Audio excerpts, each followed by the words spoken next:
Kaugnay pa rin po ng malagim na aksidente sa Tanay Rizal kung saan 15 sakay po ng bus ang nasawi. Makakausap natin si Mr. Alberto Swansing, ang Secretary General ng Philippine Global Road Safety Partnership. Magandang tanghali po sa inyo. Magandang tanghali sa iyo, Connie, at magandang tanghali sa mga nakikinig sa inyong programa. Sa tingin nyo ho, kanino ho bang dapat responsibilidad ito pong nangyaring aksidente sa Tanay Rizal? Well, primarily, responsibilidad yan ng may-ari ng bus. Ano? Yung nangyaring trahedya dyan sa Tanay. Ano?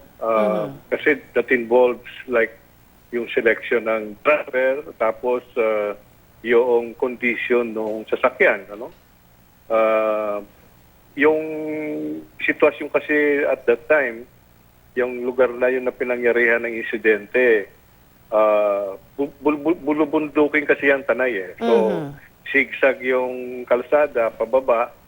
So, bumubulusok yung sasakyan. At unless na skillful yung driver, na ang ginawa niya is doon pa lang sa taas, mabagal na yung takbo niya, napipigil niya yung bilis ng takbo ng sasakyan, hindi dapat mangyayari yung ganun. Ang nangyari doon, Connie, malamang bumabad sa preno yung driver, ano? Umasa siya sa preno para bumagal yung takbo ng sasakyan. Instead of, let's say, nag-engine brake siya or nag-shift siya sa down gear, no, parang mapigil yung pagbulusok ng sasakyan. So that explains probably why may mga, according to witnesses, may naamoy pong parang nasusunog na goma. Parang nasusunog. Ano yun, mangyayari talaga yun kasi kung nakababad yung preno mo, no, habang yun, umiikot yung brake drum, siyempre nagkakaroon ng friction yun with the brake lining, then iinit yun, no, hanggang sa masunog, tapos hindi nakakagat yung brake lining doon sa brake drum. So, yun na yun. Oo, pero ito rin hong area na ito, no, kayo na rin ho nagsabi, bulubundukin ito, at hindi na rin ho unang beses, ayon po sa ilang report, no, na may nangyaring insidente rin dito. Yes, may nahulog na dyan. Marami nahulog dyan sa lugar na yan. So, ano ho ang nakikita naman natin na dapat, ano, na mga, kumbaga, signs or kaya po mga precautionary measures na ginawa sana ng lokal na pamahalaan for road safety po? Ganito yan.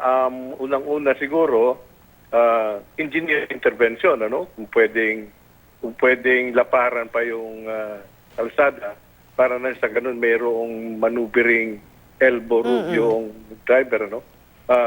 Tapos kung hindi pwede yon, then signages or like for example, road calming devices like yung maglagay ng rumble strips, no? To warn the driver of yung steep yung yung grade nung kalsada para doon pa lang sa taas magmi-minor na siya. Madilim din ho sa lugar, sir. Yeah. Kaya nga ang kailangan mo ron is yung mga nilalagay na road, yung tawag ko doon rumble, ang tawag namin doon rumble strips. Yung sunod-sunod na puting linya na nakikita natin actually parang to warn yung driver, no? May danger ahead. Kaya naglalagay ng gano'n. Opo. Meron na ho ba kayong, dahil kayo na rin ho nagsabi na marami nang nahulog dyan, hindi na ho ito yung unang beses na na-aksidente rin, ano? Meron na ho bang ginawang intervention ho kayo just to talk with the local government para magawa ho yung mga inaasahan sana, no? Na mga dapat ay nandiyadyaan, ano? Like yung sinasabi nyo nga, yung paglalagay ho ng mga signs at warning signs o kaya yung sa road mismo, mapalawak. Ano ho ang mga nagawa na ho natin kung meron man? Not with the provincial government but with DPWH. No? Yun ang namin, ginagawa namin. Inaabisuhan namin sila na yung mga portions ng kalsada dyan sa may Tanay is dangerous, ano? Na maaaring merong magkaroon ng sakuna. Although marami lang ginawa ang DPWH dyan, ano? Pinaluwangan na nga nila yung kalsada dyan eh.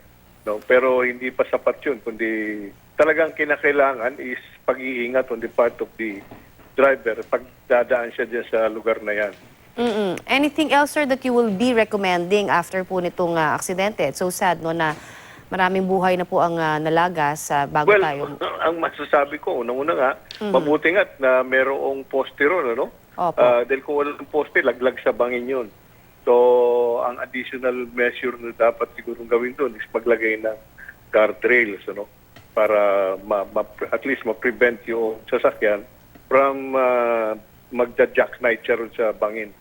So, in yun case talaga yung nakikita ho na primary reason bakit niya binangga na lang yung poste. Kasi nga, para maaaring hindi siya ganun, dumiretso, ano? Dahil wala siyang ibang pagsasadsaran, eh. Kabilaan yun. Kung doon naman siya sa bandang kaliwa, susudsurin naman niya yung mga bahay-bahay doon, ano? Ganoon din ang mangyayari. Well, ang talagang pwedeng gawin doon is warningan yung mga driver Ahead. about the danger na meron doon sa lugar na yun. Ano? That's why they have to drive carefully. Tapos, of course, lalo na daanan nyo ng mga malalaking sasakyan dahil kumisan mga truck pa nga dumadaan doon na may kargang simento, eh. Opo. No? Pero So, siguro talaga- talagang it would help, sir, no, katulad nung sinasuggest nyo, kung ma-familiarize din yung mga drivers beforehand. Lalo na yung mga hindi sanay umakyat dyan. Yung mga hindi sanay umakyat, ano, dahil magugulat sila, eh, ganun pala katindi ang kalsada ron, ano, na steep grade, no. Opo, sana makinig ho ang DPWH, no, dun sa mga suhestyon ninyo. I hope na wala na ho ito. Siguro naman nakikinig sila, no. Yung nga, as I've said, may mga interventions na ginawa ang DPWH doon. But then, of course, ang kinakailangan dagdag is nasa driver na, no, na nagmamaneho ng sasakyan. Yung provincial government kaya, sir? Kasi ano yun national road yun eh.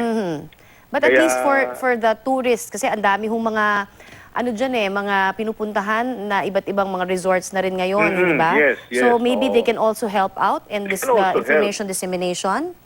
Information dissemination, yes, partly, no? Kasi kung engineering intervention, kailangan mo ng pondo. So, as far as funds is concerned, DPWH lang meron nun.